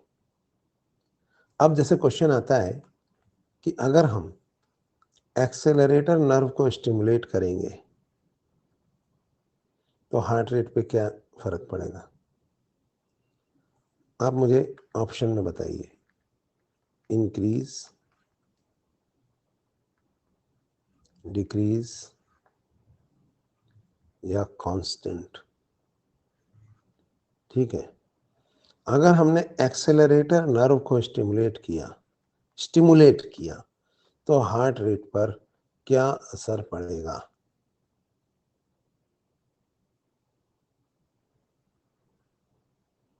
इंक्रीज हो जाएगी, बिल्कुल सही जवाब। दूसरा सवाल, अगर हमने कार्डियक ब्रांच ऑफ वेगस को स्टिमुलेट किया तो हार्ट रेट पे क्या असर पड़ेगा? अगर हम कार्डियक ब्रांच ऑफ वेगस को स्टिमुलेट करेंगे तो हार्ट रेट पर क्या असर पड़ेगा? इंक्रीज, डिक्रीज या कांस्टेंट?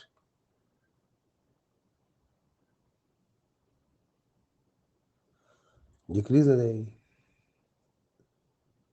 अब एक बात बताइए, अगर हम दोनों को स्टिमुलेट कर दें, इसको भी और इसको भी, अगर हम दोनों को स्टिमुलेट करें तो इससे हार्ट रेट पर क्या असर पड़ेगा?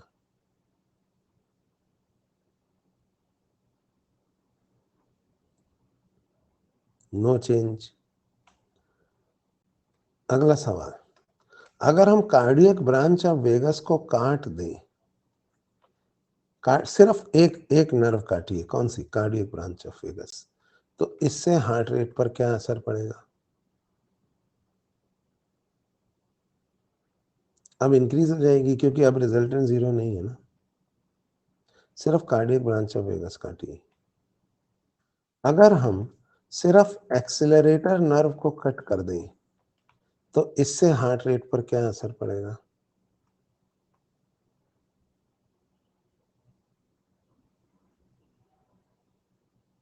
डिक्रीज हो जाएगी। और अगर हम दोनों को काट दें, एक्सेलरेटर और वेगस दोनों को काट दें, तो हार्ट रेट पर क्या असर पड़ेगा?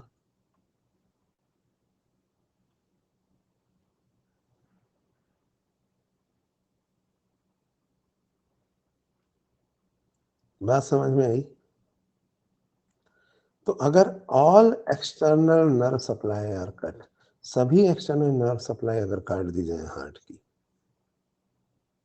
तो हार्ट रेट में कोई चेंज नहीं आएगा।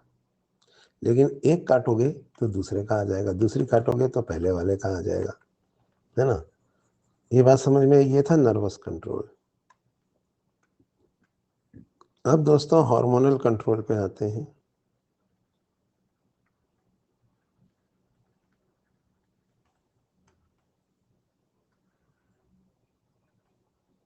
तो अगर हम हार्मोनल कंट्रोल को देखें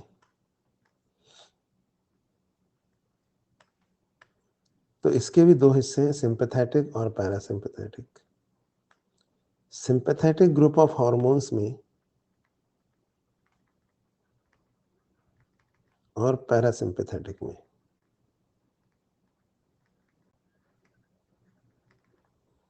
इनमें हम एक कंपैरिजन ड्रॉ करते हैं।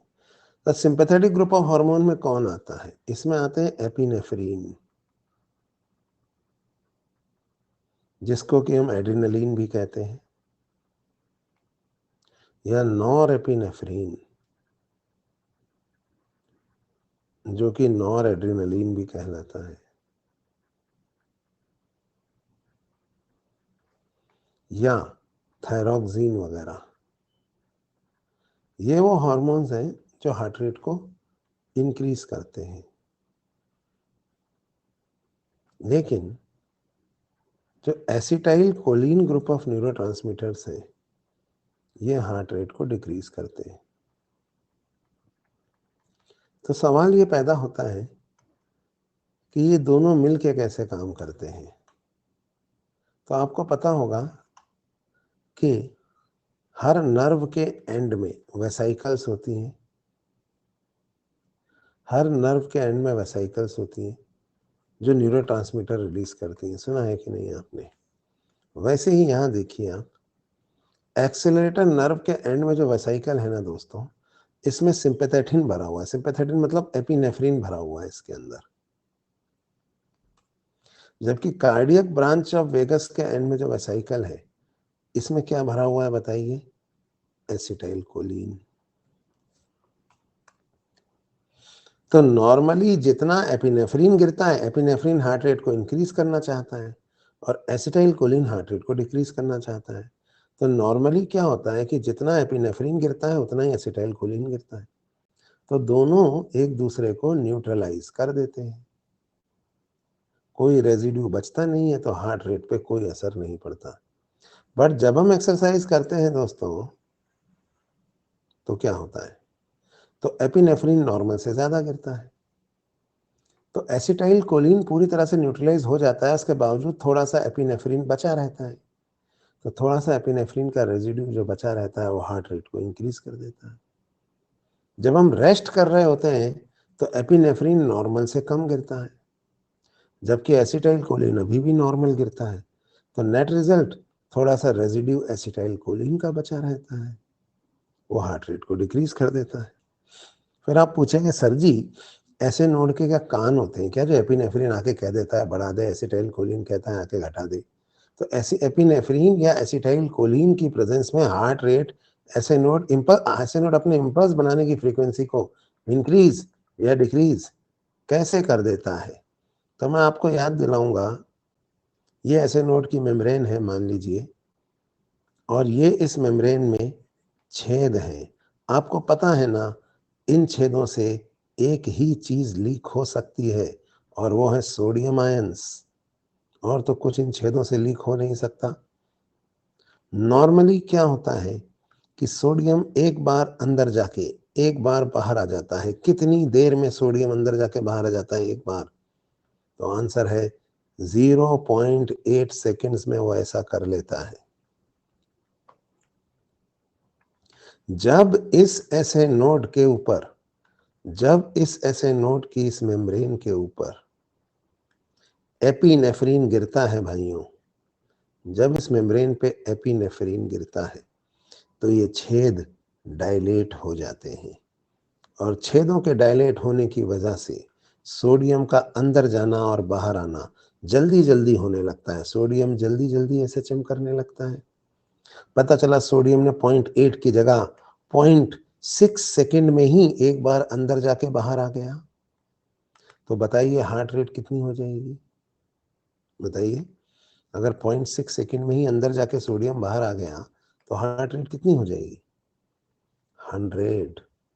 नहीं आया समझ में? 60/0.6। जबकि दोस्तों इसी पर जब एसिटाइल कोलिन गिरता है, इसी ऐसे नोड की मेम्ब्रेन पे जब एसिटाइल कोलिन गिरता है तो वो इन छेदों को सिकोड़ देता है, कॉन्ट्रैक्ट करा देता है। जब एसिटाइल कोलिन इन छेदों को सिकोड़ देगा तो सोडियम का अंदर जाना और बाहर आना स्लो हो जाएगा। सोडियम धीरे धीरे अंदर जाएगा, धीरे धीरे बाहर आएगा। तो पता चला सोडियम को एक बार अंदर जाकर बाहर आने में 1 सेकंड लग गया। तो बताइए हार्ट रेट कितनी हो गई है? 60। अभी आ रहा है समझ में कि एसिटाइल कोलिन और एपिनेफ्रिन सोडियम के लिए जो लीकी छेद थे उन छेद का डायमीटर इंक्रीज या डिक्रीज कर देते हैं, उसकी वजह से हार्ट रेट इंक्रीज या डिक्रीज हो जाती है। यहां तक क्लियर है? तो अगली बात सुनिए। आपने देखा टैकी का हार्ट रेट इंक्रीज करनी हो चाहे डिक्रीज करनी हो, ये देखिए, चाहे हम रेस्ट कर रहे हो चाहे हम एक्सरसाइज कर रहे हो, दोनों ही सिचुएशंस में हमने एक्सेलरेटर सेंटर को छेड़ा। कभी पॉजिटिव स्टिमुलेशन देखे, कभी नेगेटिव। इनहिबिटरी सेंटर को नहीं छेड़ा। क्यों? क्योंकि इनहिबिटरी सेंटर को छेड़ना खतरनाक है। कैसे? अभी समझाता हूं। पहले एक एनालॉजी से इसका जवाब देता हूं।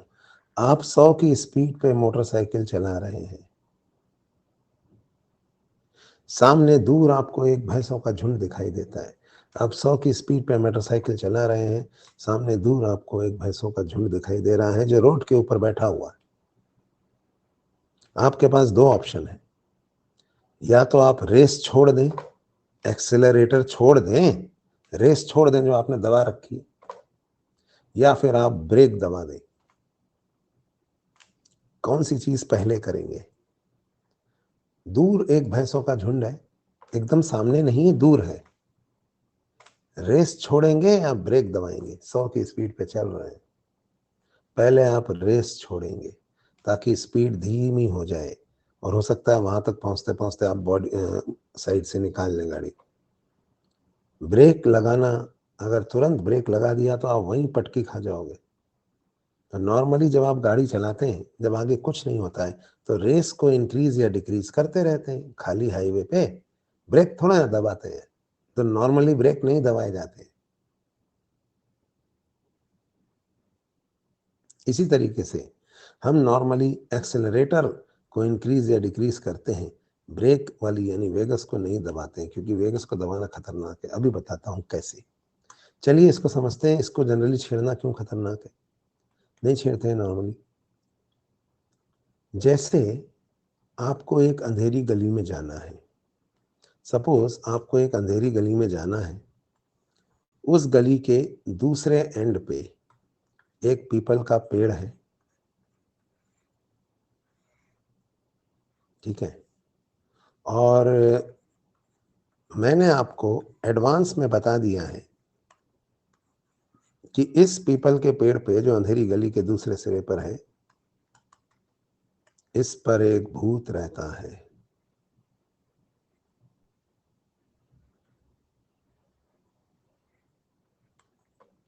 तो जैसे जैसे आप इस अंधेरी गली में आगे बढ़ेंगे, आप आगे बढ़ रहे हैं इस गली में, आपका डर इंक्रीज हो रहा है ना? क्योंकि देखिए डर लगने पे हार्ट रेट इंक्रीज होती है या डिक्रीज होती है, वो मैं बताने जा रहा हूँ। ये सब इस बात पे डिपेंड करता है कि सडन फियर है या एंटीसिपेटरी फियर है। ध्यान से समझिए। अगर मैंने आपको पहले से बता दिया कि पेड़ पर भूत रहता है, तो जैसे जैसे आप उस गली में आगे बढ़ेंगे, डर की वजह से आपके अंदर एड्रेनलिन हार्मोन का रिलीज इंक्रीज होगा। जिसकी वजह से आपके हार्ट रेट इंक्रीज होती चली जाएगी, है ना। आपकी हार्ट रेट यहाँ 80 थी, यहाँ 100, यहाँ 120, और भूत के पास पहुंचते पहुंचते आपकी हार्ट रेट 150 हो गई, बढ़ गई। दूसरा एग्जाम्पल, मैंने आपको कुछ नहीं बताया, मैंने आपको बताया ही नहीं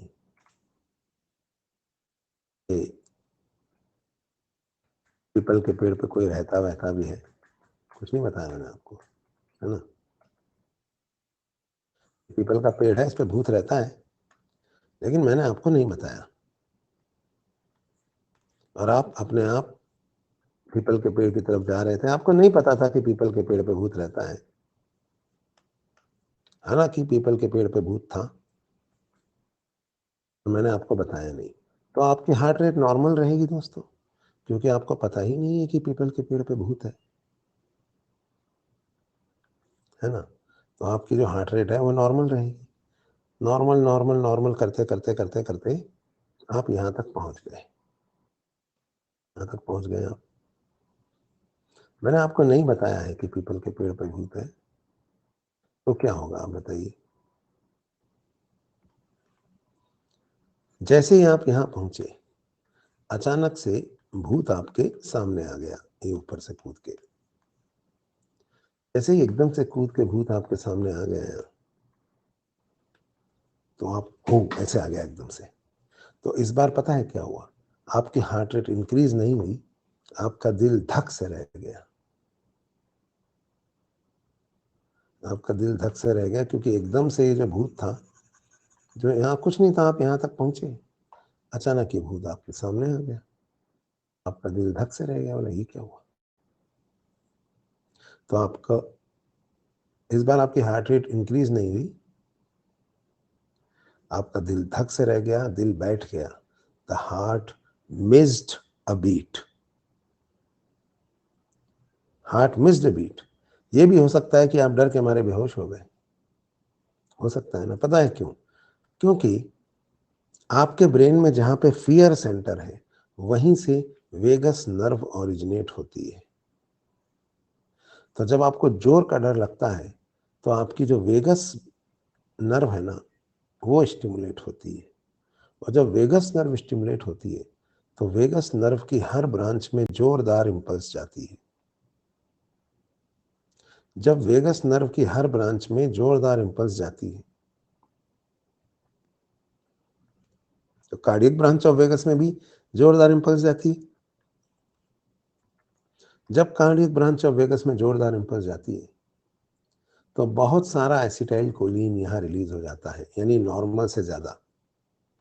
तो दोस्तों, जब नॉर्मल से ज्यादा एसिटाइल कोलिन यहाँ रिलीज हो जाता है, तो ये छेद इतना सिकुड़ जाते हैं कि ये एक आध सेकंड के लिए बंद हो जाते हैं, जिसकी वजह से एक आध सेकंड सोडियम अंदर बाहर होता ही नहीं है, जिसकी वजह से एक आध सेकंड आपका हार्ट बीट ही नहीं करता, हार्ट मिसेज अ बीट। क्या आपको बात समझ में आई। वेगस जो है वो इतना एसिटाइल कोलिन रिलीज कर देगी कि सोडियम के लिए परमिबिलिटी खत्म, ये छेद बंद, तो सोडियम अंदर बाहर नहीं होगा, तो इंपल्स नहीं बनेगी, तो दिल धक से रह जाएगा, दिल बैठ जाएगा, it will skip a beat, फिर ये एसिटाइल कोलिन मेटाबोलाइज हो जाएगा, तो फिर से सोडियम अंदर बाहर होने लगेगा। और कभी कभी जोर का डर लगता है तो आप बेहोश भी हो जाते हैं, सुना होगा आपने, पता है क्यों, क्योंकि जब बहुत जोर का डर लगता है, तो वेगस इतनी स्टिमुलेट होती है कि इतना एसिटाइल कोलिन रिलीज होता है दोस्तों, जो अगले 30 सेकंड्स तक मेटाबोलाइज नहीं होगा। बहुत ज़्यादा रिलीज हो गया ना एसिटाइल कोलिन, तो अगले 30 सेकंड तक ये छेद बंद रहेंगे, तो अगले 30 सेकंड्स तक सोडियम अंदर बाहर नहीं होगा, तो अगले 30 सेकंड्स तक हार्ट बीट नहीं करेगा, और 30 सेकंड्स तक अगर ब्रेन को ब्लड नहीं मिला तो आदमी बेहोश, फिर उसके बाद ये एसिटाइल कोलिन मेटाबोलाइज हो जाएगा, तो फिर से हार्ट बीट शुरू हो जाएगी, पर आप कभी कभी डर के मारे बेहोश भी हो जाते हैं। तो आपको समझ में आया कि जब जोर का डर लगता है तो क्या होता है। जब जोर का डर लगता है तो वेगस स्टिमुलेट होती है, तो वेगस की हर ब्रांच में जोरदार इंपल्स जाती है दोस्तों। जब वेगस की हर ब्रांच में जोरदार इंपल्स जाती है तो क्या होता है, कार्डियक ब्रांच ऑफ वेगस में जोरदार इंपल्स जाती है, तो दिल धक से रह जाता है। इंटेस्टाइनल ब्रांच में जोरदार इंपल्स जाती है तो पेरिस्टालसिस तेज हो जाती है, और स्फिंक्टर्स में भी जोरदार इंपल्स जाती है तो सारे स्फिंक्टर एक साथ ढीले हो जाते हैं। Urinary sphincter, anal sphincter. तो आपने सुना है कभी डर के मारे उसने वहीं जोर का डर लगा एकदम से तो वेगस स्टिमुलेट हुई तो दिल धक से रह गया, पेरिस्टालसिस इंक्रीज हो गई और सारे स्फिंक्टर ढीले हो गए तो आदमी आगे से गीला और वहीं पे हो गया जो होना था। तो आपको आज समझ में आया। ये भी एनसीईआरटी में नहीं लिखा है कि डर के मारे कभी कभी पैंट गीली क्यों हो जाती है, लेकिन आपको पता होना चाहिए क्यों हो जाती है ना। तो हम पढ़ रहे हैं, हम सिर्फ रट नहीं रहे। तो ये वेगस करती है, हाँ, दिल भी धक से रह जाता है। और कभी कभी आपने ऐसा सुना है डर के मारे हार्ट फेल हो गया, या खुशी के मारे हार्ट फेल हो गया, खुशी बर्दाश्त नहीं हुई, लॉटरी निकल गई, ऐसे ही मर गए, या डर के मारे बुरी खबर, सदमा बर्दाश्त नहीं कर पाए, वो भी चल बसे। सुना है आपने? या डर के मारे हार्ट फेल हो गया, जैसे आपने रैगिंग वाली कहानी सुनी हो, या आगरा की कहानी थी पुरानी कि वहां एक लड़के की रैगिंग कर रहे थे, उससे पूछा तुझे डर नहीं लगता? बोला नहीं लगता। बोला चलो इसको लेके चलो मुर्दा घर में। रात को उसको मुर्दा घर में लेके गए, चौकीदार से पहले ही सेटिंग कर रखी थी, उसको टॉफियां दे दी और उसको बोला अब जहां अंदर हर लाश के मुंह में एक टॉफी डाल के आ। तो जूनियर डरा हुआ तो था ही, पर किसी तरह से वो गया, चादर हटाता, हर लाश के मुंह में एक टॉफी डालता और आगे बढ़ जाता, फिर लाश के मुंह में टॉफी डालता और आगे बढ़ जाता। लेकिन उसके जाने से पहले ही चादर ओढ़ के एक स्ट्रेचर पे एक सीनियर लाश की तरह जाके लेट गया था। जैसे ही उसने उसके मुंह से चादर उठाई और उसके मुंह में टॉफी डाली, उसने आंखें खोल ली और टॉफी को ऐसे चबाने लगा। और उस बच्चे को, बेचारा जूनियर को, इतना तेज डर लगा, हाँ ये क्या, लाश जिंदा हो गई। उसको इतना जोर का डर लगा, वेगस इतनी जोर से स्टिमुलेट हुई कि इतना एसिटाइल कोलिन रिलीज हो गया दोस्तों यहाँ पर, जो अगले आधे घंटे तक मेटाबोलाइज नहीं हुआ। तो क्या होगा, आधे घंटे तक अगर एसिटाइल कोलिन मेटाबोलाइज नहीं होगा तो क्या होगा बताइए? अगले आधे घंटे तक इंपल्स नहीं बनेगी, तो 30 सेकंड में वो बेहोश हो गया। लेकिन अगले 30 मिनट तक इंपल्स नहीं बनी और 30 मिनट तक ब्रेन को ब्लड नहीं मिला तो आदमी का ब्रेन मर गया। और उसके बाद अगर एसिटाइल कोलिन मेटाबोलाइज हो भी जाए तो क्या फायदा? क्लिनिकल डेथ हो गई ना, उसकी ब्रेन डेड हो गया। उस वक्त अगर हम उसे सीपीआर देते तो बचा सकते थे, कार्डियो पल्मोनरी रिसस्किटेशन। आपने फिल्मों में देखा होगा कि कई बार दिखाते हैं पेशेंट का जो ईसीजी है ना, बीप बीप बीप ऐसे आता है ना, ईसीजी जो ईसीजी है ना वो फ्लैट हो गया है, बीप एक लंबी बीप चल रही है, ठीक है, हार्ट में कोई एक्टिविटी नहीं है, लेकिन डॉक्टर हिम्मत नहीं हार रहे हैं। वो 4 बार सीना दबा रहे हैं, एक बार मुंह से सांस दे रहे हैं, फिर सीना दबा रहे हैं, फिर मुंह से सांस दे रहे हैं। वो लगे हुए हैं, पता है क्यों? क्योंकि हो सकता है वो कार्डियक अरेस्ट में हो सकता है इतना एसिटाइल कोलिन रिलीज हो गया है जो अभी मेटाबोलाइज नहीं हो रहा है, इसकी वजह से इंपल्स नहीं बन रही है, तो फ्लैट लाइन आ रही है, लंबी बीप। तो उसके सीना दबा रहे हैं, मुंह से सांस दे रहे हैं, पता है क्यों? क्योंकि उनको पता है कभी ना कभी तो ये एसिटाइल कोलिन मेटाबोलाइज होगा, और जब ये मेटाबोलाइज होगा तो इंपल्स शुरू होगी, लेकिन कुछ नहीं हो रहा, लंबी बीप ऐसे चली जा रही है। तो कुछ समझ में नहीं आता, तो कई बार वो एक सिरिंज में कोई इंजेक्शन भरते हैं और सीधा हार्ट में लगा देते हैं। पता है उस इंजेक्शन में क्या होता है? सोचो क्या होता है उसमें? होता है एड्रेनलिन, जो छेदों को खोलेगा। एसिटाइल कोलिन ने छेद सिकोड़ दिए थे ना, एड्रेनलिन उन छेदों को खोलेगा। तो सीधा हार्ट में लगाया एड्रेनलिन का इंजेक्शन, फिर सीना दबाया जा रहा है, मुंह से सांस दी जा रहा है, कुछ नहीं हो रहा, फ्लैट लाइन आ रही, बीप। फिर पता है क्या हुआ? थोड़ा एसिटाइल कोलिन कम हो गया, इतना कम हुआ कि एक बार 60 सेकंड्स में, यानी 1 मिनट में एक छेद थोड़ा सा खुला, सोडियम 60 सेकंड्स में एक बार अंदर जाकर बाहर आया, बस एक बार। तो बीप चल रही थी, उसमें बीच में बीप, एक बीप आई और चली गई, लेकिन इससे डॉक्टरों में जोश आ गया, अरे पेशेंट वापस आ रहा है, रिवाइव कर रहा है, तो वो सीना दबाते रहे, मुंह से सांस देते रहे, क्यों? ताकि ब्रेन को ब्लड मिलता रहे। अगले मिनट में क्या हुआ? थोड़ा छेद और खुल गया, सोडियम को अंदर जाके बाहर आने में 20 सेकंड्स लगे, तो 1 मिनट में 3 बीप आई, बीप बीप और बीप, 3। लेकिन जोश आ गया सब में, नर्सिंग स्टाफ में, डॉक्टर में, चलो करते रहो करते रहो, एसिटाइल कोलिन कम होता जा रहा है, थोड़ा छेद और खुल गया, अगले मिनट में 10 बीप आ गई, फिर 20 आ गई, फिर 40 आ गई, फिर 50 आ गई, फिर 60 आ गई, पेशेंट नॉर्मल हो गए। ऐसा सुना है? तो बचा सकते हैं आप जान, कार्डियोपल्मोनरी रिसस्किटेशन देकर, सीपीआर देकर। वो उस वक्त को टालना चाहते थे। उन्हें पता था एसिटाइलकोलिन मेटाबोलाइज होगा और कभी ना कभी सोडियम फिर अंदर बाहर होना शुरू होगा। ठीक है, तो एसिटाइलकोलिन मेटाबोलाइज होगा, हार्ट फिर शुरू हो जाएगा, इसलिए सीपीआर जान बचा सकती। जब ये मेटाबोलाइज हो जाएगा तो खुल जाएगा छेद वापस। समझ में आई बात? कई बार क्या होता है दोस्तों, एक बात और होती है, ऐसा भी हो सकता है कि दोनों तरफ सोडियम का कॉन्सेंट्रेशन इक्वल हो जाए, जितना सोडियम बाहर उतना सोडियम अंदर। तो ऐसे में सोडियम एसएचएम नहीं करेगा दोस्तों, पेंडुलम रुक गया, क्योंकि दोनों तरफ सोडियम का कॉन्सेंट्रेशन इक्वल हो गया। तो यहाँ पोटेंशियल डिफरेंस जीरो हो गया कि नहीं हो गया, बताओ? तो ना सोडियम बाहर से अंदर जा रहा, ना अंदर से बाहर, तो वोल्टेज गेटेड चैनल नहीं खुलेंगे, क्योंकि तो सोडियम के अंदर बाहर होने पर खुलते बंद होते थे ना। घड़ी का पेंडुलम रुक गया, घड़ी रुक गई, क्या करे? फेंक दे घड़ी? नहीं, एक बार धक्का दे दो फिर चल जाएगी। तो दोनों तरफ सोडियम का कॉन्सेंट्रेशन इक्वल हो गया, डिफिब्रिलेटर यूज करो, करंट दो सीने पे, जो जोर का करंट देते ना सीने पे, सारा सोडियम अंदर घुसा दो। एक बार सारा सोडियम अंदर घुस गया तो फिर अंदर बाहर होने लगेगा, फिर हार्ट चालू हो जाएगा जो नहीं चल रहा था। आपने देखा हो कभी ऐसे करंट भी देते? नहीं देते। पेंडुलम रुक गई, धक्का मार दो चल जाएगी। समझ में आई बात? तो मैं आपको रैगिंग वाली बात बता रहा था कि डर के मारे भी हार्ट फेल हो सकता है, डर के मारे, ये हार्ट फेल है, हार्ट अटैक नहीं, इसकी वजह से मौत भी हो सकती है।